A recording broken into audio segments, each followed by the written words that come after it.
నమస్కారం, అమరావతి న్యూస్ కి స్వాగతం. ఈనాటి వార్తా విశేషాలు. ఏపీలోని నిరుద్యోగులకి శుభవార్త. ఏప్రిల్ మొదటి వారంలోనే మెగా డిఎస్సీ నోటిఫికేషన్ ఇవ్వనున్నట్లు సీఎం చంద్రబాబు తెలిపారు.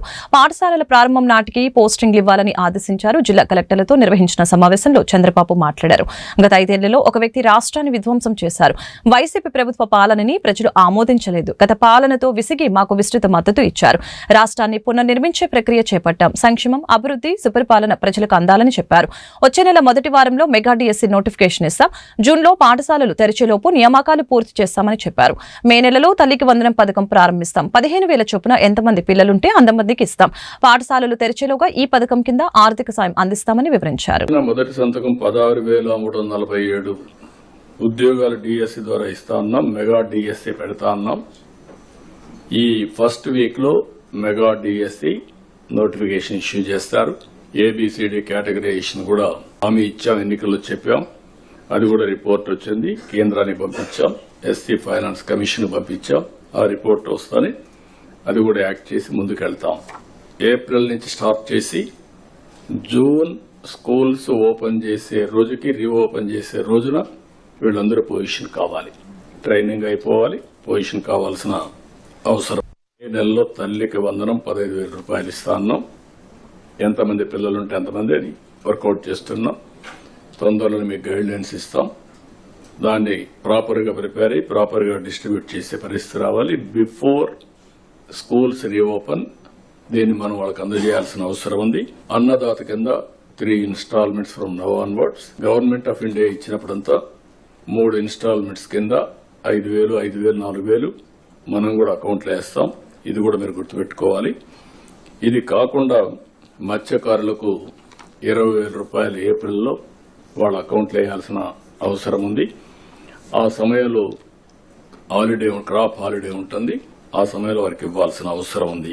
జీరో పావర్టీ P4 ఇది ఒక గేమ్ చేంజర్ గా తయారవుతుంది. దీన్ని మనం ఈ నెలలోనే ఇనాగరేట్ చేస్తున్నాం. High net worth individuals, even big companies కూడా they can adopt people. Last mile 20% అన్నాం. దానికి కూడా ఒక ఎక్సర్సైజ్ చేశాం. ఒక 20 లక్షల మందిని మనం ఐడెంటిఫై చేస్తాం. మిగిలిన వాళ్ళని కొంతమందిని వాళ్ళు ఎవరన్నా ఎక్స్క్లూడ్ అయింటే they want include, will include. ఒక 10 లక్షల వరకు ప్రొవిజన్ పెట్టుకుందాం. ఎవరైనా అడాప్ట్ చేసుకున్న వాళ్ళు వచ్చి మేము వీళ్ళని కూడా చేసుకుంటామంటే will give that option. Total గా మనం ఏం పెట్టామంటే మార్గదర్శి అనే పేరు పెట్టి ఎవరైతే డోనర్స్ వస్తారో, దాతలు వస్తారో వాళ్ళకి మార్గదర్శి అనే పేరు పెట్టాం. ఏవైతే కుటుంబాలు ఉన్నాయో దీనికి బంగారు కుటుంబం అనే పేరు పెట్టాం. మనం గవర్నమెంట్ ఈజ్ ఎ ఫెసిలిటేటర్.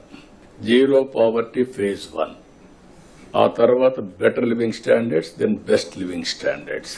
ఏదైతే 54 లక్షల రూపాయలు తలసరి ఆదాయం 20. రాజధాని అమరావతిలో మంత్రి నారాయణ పర్యటించారు. ఇప్పటికే పలు పనులకి టెండర్ల ప్రక్రియ పూర్తి కాగా నిర్మాణంలో ఉన్న కార్యదర్శులు, ప్రధాన కార్యదర్శుల బంగ్లాలను, సిఆర్డీఏ ప్రాజెక్టు కార్యాలయాన్ని మంత్రి పరిశీలించారు.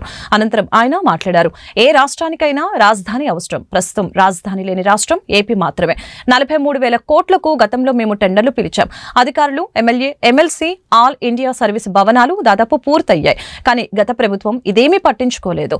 కూటమి ప్రభుత్వం వచ్చాక కూడా అనేక ఇబ్బందులు వచ్చాయి. ఐఐటి మెడ్రాస్ నుంచి నిపుణుల బృందాన్ని పిలిచి బిల్డింగ్ నాణ్యత పరిశీలించి కాంట్రాక్టర్లతో చర్చించి కొన్ని సమస్యలు పరిష్కరించాం.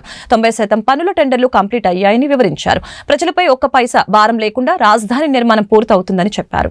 ఏది ఏమైనా అమరావతి క్యాపిటల్ సిటీ రాబోయే 3 సంవత్సరాలు ఖచ్చితంగా కంప్లీట్ చేస్తాం. దీని మీద ఇది కట్టేటప్పుడు ఒక్క పైసా కూడా భారం ప్రజల మీద పెట్టడం మరొకసారి చెప్తున్నాం. లోన్స్ తీసుకున్నాం, దీంతో స్టార్ట్ చేస్తాం. ల్యాండ్ వాల్యూ పెరిగిన తర్వాత ల్యాండ్ అమ్మేసి ఈ యొక్క అప్పు తీర్చేయడం జరుగుతుంది. ప్రతిపక్ష ఎవరైతే నాయకులు ఉన్నారో మాట్లాడుతున్నారో వాళ్ళందరికీ మళ్ళీ ఒకసారి చెప్తున్నా, ఒక్క పైసా రాష్ట్ర ప్రజలు కట్టే ట్యాక్సుల ద్వారా మేము ఖర్చు పెట్టాము. ప్రజల సౌకర్యం కోసం, పరిపాలనా సౌకర్యం కోసం, ప్రజలు ఇబ్బంది పడకూడదని ఈ కట్టే టవర్స్ ఏదైతే ఉన్నాయో 5 టవర్స్ కడుతున్నాం. మినిస్టర్ అక్కడే ఉంటాడు. మినిస్టర్ యొక్క సెక్రటరీ, ప్రిన్సిపల్ సెక్రటరీ అక్కడే ఉంటారు. సెక్రటరీలు అక్కడే ఉంటారు, కమిషనర్లు అక్కడే ఉంటారు, డైరెక్టర్లు అక్కడే ఉంటారు, వాళ్ళ స్టాఫ్ అంతా అక్కడే ఉంటారు. ఎవరైనా ప్రజలు పని మీదకి వస్తే ఆ 2 ఫ్లోర్లో 3 ఫ్లోర్లో చూసుకుంటే మొత్తం పని అయిపోద్ది. అలా ఒక మా ముఖ్యమంత్రి గారికి ఉన్న అపార అనుభవంతో ఒక సిస్టమేటిక్గా దీన్ని డెవలప్ చేస్తాం. వాకౌట్ చేయడం వైసీపీకి ఆనవాయితీగా మారిందని TDP council floor leader Kovalamudi Ravindra ఎద్దేవా చేశారు. వైసీపీ కార్పొరేటర్లు కౌన్సిల్ సమావేశాన్ని వాకౌట్ చేసిన నేపథ్యంలో ఆయన ఘాటుగా స్పందించారు. వాళ్ళ నాయకుడు జగన్ వాకౌట్ చేసే సంస్కృతిని కార్పొరేటర్లు వారసత్వంగా తీసుకున్నారని సెటైర్ వేశారు. గుంటూరు నగర మేయర్ పదవికి మనోహర్ నాయుడు చేసిన రాజీనామాని కౌన్సిల్ సమావేశం ఆమోదించిందని తెలిపారు. కౌన్సిల్ సమావేశం హాల్ వెలుపల ఏర్పాటు చేసిన మీడియా సమావేశంలో కోవెలమూడి రవీంద్ర మాట్లాడారు. కౌన్సిల్ సమావేశాన్ని వైసీపీ కార్పొరేటర్లు వాకౌట్ చేయడాన్ని తప్పుపట్టారు.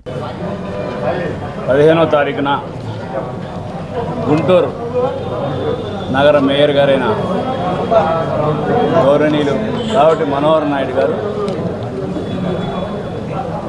రాజీనామా చేశారు మేయర్ పదవి. దాని మీద ఈరోజు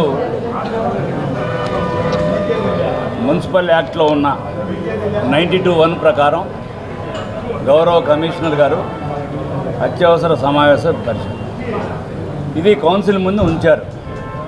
ఇది ఫార్మేట్లో ఉంది లేదు అనేది కాకుండా వారిచ్చిన ఏవైతే రాజీనామా పత్రాన్ని కలెక్టర్ గారికి పంపించారో కలెక్టర్ గారి దగ్గర నుంచి కమిషనర్ గారికి వచ్చింది, కమిషనర్ గారి దగ్గర నుంచి గవర్నమెంట్కి వెళ్ళింది, గవర్నమెంట్ నుంచి వచ్చిన తర్వాత 3 రోజుల వ్యవధి తర్వాతే ఈ మీటింగ్ యాజ్ పర్ రూల్ ప్రకారం పెడితే వాళ్ళ వైసీపీ నాయకులు వచ్చి ఫార్మేట్లో లేదు అని మేము వాకౌట్ చేస్తున్నాం. ఈ వాకౌట్ చేయటం చాలా హాస్యాస్పదంగా ఉంది. ప్రజా సమస్య కానీ మీకేదైనా సమస్య ఉంటే కానీ ఇక్కడ కౌన్సిల్లో చర్చించాలి. మీ నాయకుల్లాగా మీరు కూడా వాకౌట్ చేస్తాం, మేము సభకు రాము, హాస్యాస్పదంగా మాటలు మాట్లాడుతుంటే అది కరెక్ట్ కాదు. చట్ట ప్రకారమే జరుగుతుంది. ప్రభుత్వం కూటమి ప్రభుత్వం చంద్రబాబు నాయుడు గారి నాయకత్వంలో చట్టాన్ని ఎప్పుడు ఉల్లంఘించబోదు. చట్ట ప్రకారమే ఈ యొక్క మీటింగ్ జరిగింది. చట్టంలో ఉన్నప్పుడు మీరు వాకౌట్ చేయకుండా మాట్లాడితే అంశాలు ప్రజలకు తెలిసేవి. మీరు వాకౌట్ చేసి వచ్చి ఒక లెటర్ ఇచ్చి సంతకాలు పెట్టేదో వెళ్ళిపోతే అది కరెక్ట్ అయిన పద్ధతి కాదు. దీన్ని మేము ఖండిస్తున్నాం. తప్పకుండా అట్లాగే మేయర్ యొక్క రాజీనామాని కౌన్సిల్ కూడా అందరూ ఏకగ్రీవంగా ఆమోదించిన విషయం మనందరం కూడా ఇప్పుడు లైవ్లో చూసాం. దాన్ని మేము కూడా సమర్థిస్తున్నాం. ఈ రోజున జరిగిన కార్యక్రమం అంతా కూడా మీరు చూశారు. ఈ రోజున మన జనసేన తరఫున మేము కూడా ఆయన రాజీనామా పత్రాన్ని ఆమోదిస్తూ ఉన్నాము. మరియు దీని గురించి కూడా చర్చ జరిగింది. అందరూ కూడా మేయర్ గారు కాబట్టి మనోహర్ నాయుడు మేయర్ గారిది ఆమోదిస్తా ఉన్నాము, రాజీనామా పత్రాన్ని ఆమోదిస్తా ఉన్నాము. గుంటూరు నగర మేయర్ పదవికి కావటి శివనాగ మనోహర్ నాయుడు చేసిన రాజీనామాని కౌన్సిల్ సమావేశం ఏకగ్రీవంగా ఆమోదించింది. అయితే ఈ రాజీనామా మున్సిపల్ యాక్ట్ ప్రకారం జరగలేదని వైసీపీ కార్పొరేటర్లు వాకౌట్ చేశారు.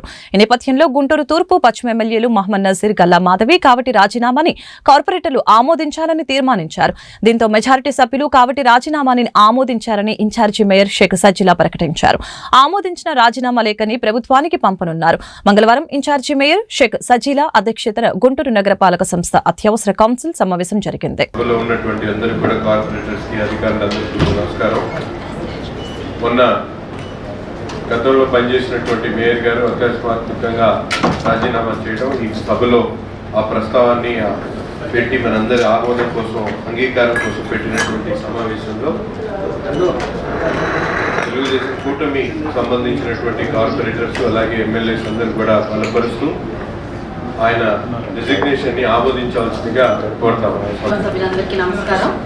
ఈరోజు మనోహర్ నాయుడు గారి రాజీనామాని సభ్యులందరం కూడా ఈ సభలో ఏకగ్రీవంగా అందరం కూడా యాక్సెప్ట్ చేయడం జరిగింది. వార్డు సచివాలయ సిబ్బంది పనితీరు వల్లనే మౌలిక వసతుల లేమితో భాగ్యనగర్, సాయినగర్ కునారిల్లుతున్నాయని గుంటూరు పశ్చిమ ఎమ్మెల్యే గల్లా మాధవి అసహనం వ్యక్తం చేశారు.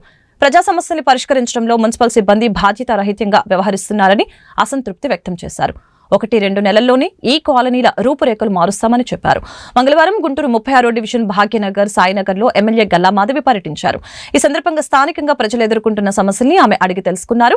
ఆయా సమస్యల్ని తక్షణమే పరిష్కరించాలని సంబంధిత అధికారుల్ని ఎమ్మెల్యే ఆదేశించారు. ఈ మేరకు గల్లా మాధవి మీడియాతో మాట్లాడారు. పశ్చిమ నియోజకవర్గంలోని అన్ని స్లమ్స్ పై దృష్టి పెట్టి వాటి అభివృద్ధికి బాటలు వేస్తామని చెప్పారు.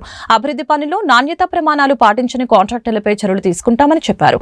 కార్యక్రమంలో బండారు వెంకటేశ్వరరావు, మానం శ్రీనివాసు, గూడపాటి రమేష్, రోళ్ల కోటేశ్వరరావు, సంజీవరావు, తావులాల్ నాయక్ తదితరులు పాల్గొన్నారు. 36వ డివిజన్ ఫీల్డ్ విజిట్ పెట్టుకోవడం జరిగింది. భాగ్యనగర్ అదేవిధంగా సాయినగర్ ఈరోజు కంప్లీట్గా విస్తృతంగా పర్యటించడం జరిగింది. అయితే ఎన్నో సమస్యలతో ఇంకా ఈ 36వ డివిజన్ సతమతం అవుతా ఉంది. బాగా లో ఎండ్ పాయింట్స్ ఇవన్నీ కూడా వాటర్ పరిస్థితి చాలా అధ్వానంగా ఉంది. డ్రైన్స్, రోడ్స్, అదేవిధంగా ఇక్కడ స్థానికంగా కుక్కల సమస్య ఉంది, గంజాయి బ్యాచ్ కనపడతా ఉంది, మరి స్ట్రీట్ లైటింగ్ కూడా చాలా తక్కువగా ఉన్న పరిస్థితి కనపడుతుంది. ఇవన్నీ కూడా ఇప్పటిదాకా సిబ్బంది మారడం కానివ్వండి, లేదంటే సచివాలయ సిబ్బంది యొక్క పనితీరు బాగోకుండా ఉండడం కానివ్వండి, ఇక్కడ సమస్యలు ఇలాగే తిష్ట వేసుకొని ఉండడం గమనించాము. అయితే ఒక 9 months బ్యాక్ ఇక్కడ పెన్షన్స్ పంచడానికి వచ్చినప్పుడు ఏ పరిస్థితి అయితే ఉన్నాయో ఇంకా అదే పరిస్థితిలో ఉండడం నిజంగా చాలా బాధాకరము. ఎందుకంటే సిబ్బంది ఎంత బాధ్యతారహితంగా ప్రవర్తిస్తున్నారు, పనిచేస్తున్నారు అన్నదానికి తార్కాణంగా ఈరోజు ఈ భాగ్యనగరం అదేవిధంగా సాయినగరం మిగిలిపోయాయి. అందుకని వీటి మీద దృష్టి పెట్టి ఇప్పటికే మంచిగా వర్క్ చేసే వాళ్ళని, ఏఈల్ని, ఇన్స్పెక్టర్ని తీసుకోవడం జరిగింది. వాళ్ళు వచ్చి చాలా షార్ట్ టైం అవడం వల్ల కాస్త వీటి మీద దృష్టి పెట్టలేని పరిస్థితి అని చెప్తున్నారు. అయితే రానున్న రోజుల్లో 1 నెల 2 నెలల్లోనే వీటి రూపురేఖలు మార్చే ప్రయత్నం చేస్తూ ఉన్నాము. ఇక్కడ సాయినగర్ వాస్తవ్యులందరూ కూడా ఇక్కడ ఒక వాకింగ్ ట్రాక్ని అడుగుతూ ఉన్నారు. 1 ఎకరం స్థలంలో వాళ్ళకి వాకింగ్ ట్రాక్ ఏర్పాటు చేస్తే బాగుంటుందని అడిగారు. దాని మీద కూడా డిఈ గారిని కోరడం జరిగింది. ఎస్టిమేషన్స్ వేయించి ఒక 50 లక్షలకి ఎస్టిమేషన్ వేయించి ఇప్పుడు దాన్ని రెడీ చేద్దాము అని మనం కౌన్సిల్లో పాస్ చేసుకొని అది కూడా ప్రయత్నిస్తాను అని చెప్పి ఇక్కడ స్థానికంగా చెప్పడం జరిగింది. ఏదేమైనా టెయిల్ ఎండ్ ఏరియాస్ అవ్వడం వల్ల వాటర్ సమస్య అనేది చాలా తీవ్రంగా ఉంది. దీని మీద దృష్టి పెట్టి చాలా ఫాస్ట్గా రెక్టిఫై చేసే ప్రయత్నం చేస్తాము. అండ్ ఇక్కడున్న ఈ 36వ డివిజన్లో ఉన్న ఈ ఇంటీరియర్ ఏరియాస్ అన్నీ కూడా చాలా ఫాస్ట్గా డెవలప్మెంట్ ప్రాసెస్లోకి తీసుకొస్తాము అని చెప్పి నేను హామీ ఇస్తున్నాను. ఎందుకంటే గుంటూరు పశ్చిమ నియోజకవర్గంలో దాదాపుగా అన్ని స్లమ్స్ మీద దృష్టి పెట్టి ఈరోజు ప్రతి ఒక్క చోట రోడ్లు, డ్రైన్లుతో ముందుకెళ్తూ ఉన్నాము. అదే క్రమంలో ఈ ఏరియాను కూడా ముందుకు తీసుకెళ్తాము అని చెప్పి స్థానికంగా అందరికీ చెప్పడం జరిగింది. పాత గుంటూరు 8వ డివిజన్లో రెల్లి సంఘం నాయకుల ఆధ్వర్యాన డిప్యూటీ సీఎం పవన్ కళ్యాణ్ ఫ్లెక్సీకి పాలాభిషేకం జరిగింది. కార్యక్రమంలో ముఖ్య అతిథిగా 8వ division corporator Irri Dhanalakshmi, Janasena party నాయకులు ఇర్రి సాయి పాల్గొన్నారు. ఈ మేరకు ఇర్రి సాయి మాట్లాడారు. రెల్లి సామాజిక వర్గం అభివృద్ధికి జనసేన పార్టీ కట్టుబడి ఉందని చెప్పారు. సామాజికంగా, రాజకీయంగా వారిని బలోపేతం చేయడానికి డిప్యూటీ సీఎం పవన్ కళ్యాణ్ చిత్తశుద్ధితో పనిచేస్తున్నారని చెప్పారు. సమాజంలో రెల్లి సామాజిక వర్గానికి సముచిత గౌరవం కల్పించేలా డిప్యూటీ సీఎం పరితపించారని గుర్తు చేశారు. కార్యక్రమంలో 13వ డివిజన్ కార్పొరేటర్ సంకూరి శ్రీనివాసు, ఏటుకూరి గ్రామ కార్పొరేటర్ దాసరి దుర్గావాసు, జడ సురేషు, దుర్గాప్రసాద్, శ్రీను, భూపతి నాగార్జున, భజంత్రి పవన్, మూర్తి, రాజా తదితరులు పాల్గొన్నారు.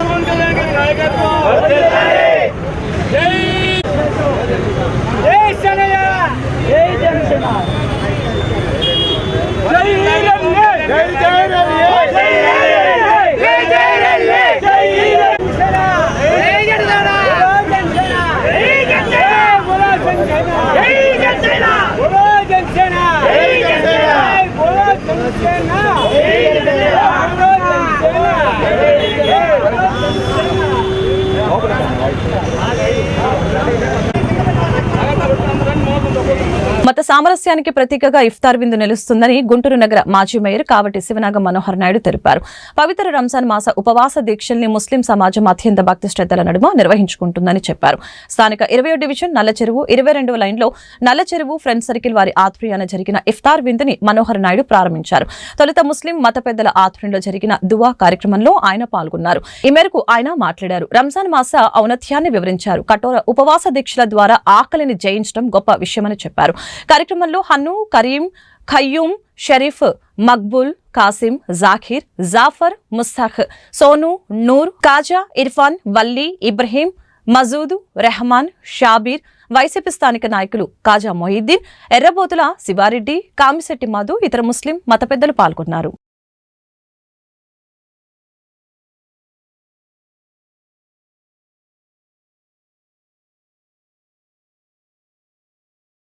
రంజాన్ మాసం సందర్భంగా ముస్లిమ్స్ అందరూ కూడా ఈ పవిత్రమైనటువంటి రంజాన్ మాసంలో నెల రోజులు కూడా కఠోరమైనటువంటి ఉపవాస దీక్షలు చేస్తూ ఉంటారు.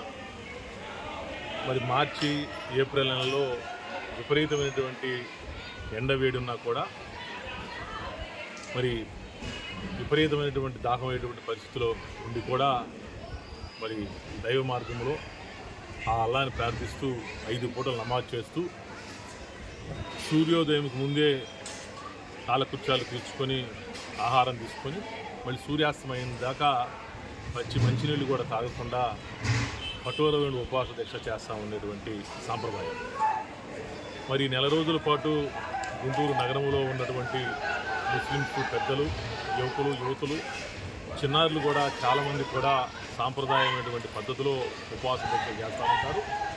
వారందరికీ కూడా అల్లా ఆశీస్సులు వారిపై, వారి కుటుంబంపై ఉండాలని చెప్పేసి కూడా మనస్ఫూర్తిగా కోరుకుంటూ, మరి గత కొన్ని సంవత్సరాలుగా ఈ నల్ల చెరువు ఈ 22వ లైన్లో మరి ముస్లిం యూత్ అందరూ పార్టీలకు అతీతంగా, మరి మతాలకు అతీతంగా కూడా, అంటే మతాలకు అతీతంగా కూడా ఈ యొక్క ఇఫ్తారు చేయాలని చెప్పేసి కూడా అందరూ కూడా అలా కొద్ది చేసుకొని వారి యొక్క సంపాదనలో కొంత భాగం మరి దేవుని యొక్క దానికి ఇవ్వాలి.